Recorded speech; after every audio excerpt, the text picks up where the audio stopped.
Introduction को समझने की कोशिश करेंगे कि इस पोएम में आखिर है क्या और ये इतनी फेमस क्यों है।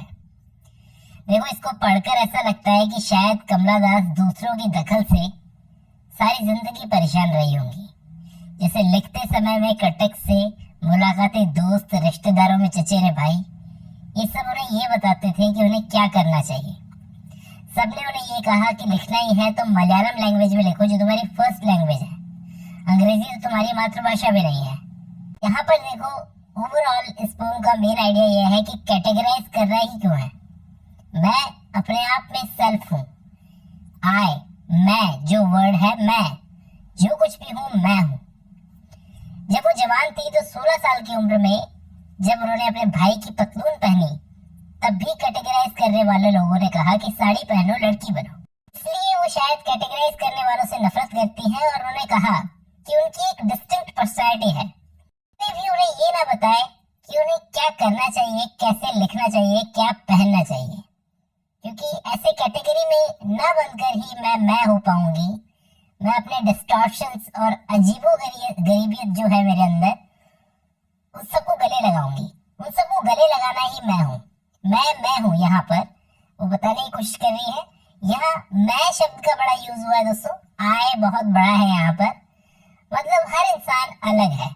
हर व्यक्ति इस दुनिया को अपने अनोखे नजरिए से देखता है। हर व्यक्ति अलग मैं है। जो मैं यहाँ हूँ, दुनिया के कहीं भी किसी और हिस्से में नहीं। तो ये जो अलग पहचान है, यही वो चीज है जो हम सबको जोड़ती है। इस दुनिया में बहुत सारे मैं हैं, तो कैटेगराइज करना ही क्यों? सब अलग है। ये अलग होना ही सबको जोड़ता है।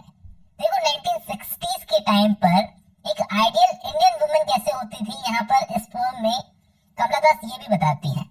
जल्दी शादी हो जाती थी, जैसा कि 16 साल की उम्र में उन्होंने भी शादी के लिए हाँ कर दी थी, क्योंकि वो नहीं जानती थी कि और क्या मांगा जाए। पति उम्र में बड़े थे।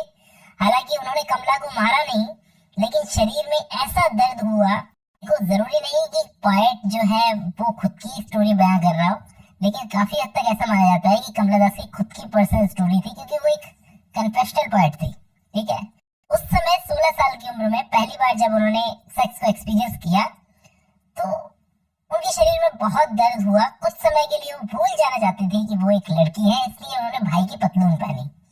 उस वक्त भी ये कैटेगराइज करने वाले लोग आ गए कि नहीं, तुम साड़ी पहनो, लड़की बनो, पत्नी बनो। हाँ, इस पोएम को पढ़ते वक्त एक सवाल ये भी आता है कि जब उनकी फर्स्ट लैंग्वेज मलयालम थी, कोई भी नॉर्मल इंसान ये जानना चाहेगा, तो इंग्लिश में वो राइटिंग क्यों करती थी? देखो, पहली बात तो ये कि उन्होंने मलयालम में भी पोएट्री लिखी थी और इंग्लिश में भी पोएट्री लिखी थी, दोनों लैंग्वेजेस में लिखी थी। क्योंकि वो कहती हैं कि मेरी एजुकेशन, मेरी अपब्रिंगिंग ऐसे हुई है कि आधी इंडियन और आधा अंग्रेजी में लिखने की ये आवाज है, यही उनकी सच्ची आवाज मानती थी वो। ना तो इंग्लैंड की आवाज है, ना इंडिया की आवाज है, ये मेरी सच्ची आवाज है, क्योंकि मेरी अपब्रिंगिंग ऐसे हुई है, मेरी एजुकेशन ऐसे हुई है। और फर्स्ट लैंग्वेज के लिए वफादारी के नाम पर जो दिखावा करने वाले लोग हैं, इन सबको समझना चाहिए कि ये कोई मतलब नहीं होता। फर्स्ट लैंग्वेज के लिए वफादारी के नाम पर ये तुम दिखाना चाह रहे हो कि कॉलोनाइजेशन हुआ ही नहीं। अंग्रेजी में पोटेंशियल है और मैं इस बात को मानने से इनकार नहीं करना चाहती। सवाल और आता है कि ये पोएम इतनी फेमस क्यों है? और भी कई सारे राइटर्स हैं, लेकिन इस पोएम में ऐसा क्या खास है जो इतने सारे सिलेबस में इसको डाला गया है सबको पढ़ने के लिए? देखो, एक खास बात यह है कि ये एक मैनिफेस्टो है। जैसे कम्युनिस्ट मैनिफेस्टो था ना, वैसे ही ये पैट्रियार्कल नॉर्म्स को चैलेंज करती है, लैंग्वेज के ठेकेदारों को चैलेंज करती है, और सबसे इम्पोर्टेंट तो कन्फेशनल स्टाइल में लिखी गई है। इसको नोट कर लेना, जो अब तक इंडियन लिटरेचर में इतना बोल्डली नहीं देखा गया था। पहले भी था, लेकिन इस तरह से नहीं देखा गया था। इंडियन पोएट्री में ये कन्फेशनल स्टाइल को इस तरह से लेकर आई। इस पोएट्री की स्टार्टिंग में क्या बोला गया है कि मैं पॉलिटिक्स के बारे में ज्यादा नहीं जानती, लेकिन इतना पता है कि कितने मेल लीडर्स पावर में रहे हैं। मैं नाम भी गिनवा सकती हूँ, नेहरू से लेकर अब तक। तो इसका मतलब क्या है कि पैट्रियार्कल सोसाइटी को, नॉर्म्स को चैलेंज कर रही थी ये पोएम। मैं नाम गिनवा सकती हूँ, नेहरू से लेकर। ये वर्क एंड इंट्रोडक्शन एक ड्रामेटिक और रेवोल्यूशनरी शिफ्ट था दोस्तों कन्फेशनल पोएट्री में। ये पहली नहीं थी, कमला दास पहली नहीं थी। कन्फेशन लिखने वाली ये पहली नहीं थी। 16th सेंचुरी में मीराबाई आई, 12th सेंचुरी में अक्का महादेवी आई, मीराबाई तो कृष्ण को पूछती थी, अक्का महादेवी शिवा को। कन्नड़ संत थी। इन लोगों ने भी कन्फेशनल लिखा, लेकिन स्पिरिचुअल फिल्टर लगा कर, ठीक है। लेकिन कमला दास को डिफरेंट क्या बनाता है इन पोएट्स से, इनका आई बहुत कमजोर था। कमला का आई यानी मैं बहुत पावरफुल है।